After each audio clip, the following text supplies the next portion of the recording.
Hey there, it's Brendan Stoneman with RE/MAX Kelowna, and I'm talking to Una Gabie, a lawyer at Touchstone Law.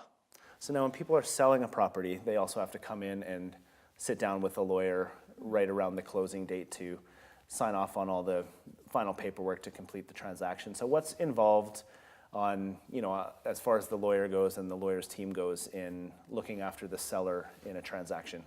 So generally what we do is we will receive documents from the buyer's lawyer who prepares them for the most part for the transaction. We review them against the contract, the commission information that's been provided by the real estate offices, as well as any tax and utility information or strata information that's out there, just as a double check on the numbers to make sure everything lines up with what we're expecting.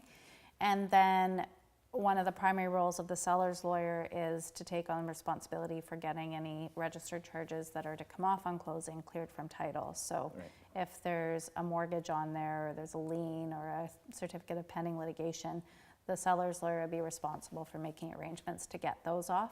Okay. So a conventional bank is a fairly standard process for how we deal with that removal.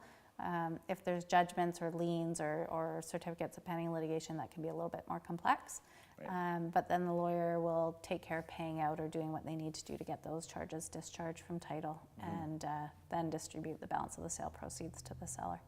Cool, and I think hopefully if everyone's done their job properly along the way, these certificates of pending litigation and those types of things most of the time should have been caught a little earlier on. I know they can kind of appear at the last minute, but I guess it just kind of speaks to being prepared and not saving everything for the last minute, right? Yeah, for the most part, you would see that the first time a title search was done, and if a listing agent notices that on the property, then they should be pushing the seller to talk to their lawyer, make sure that they can actually clear those charges from title, because that's one of the key responsibilities the seller has on a real estate transaction.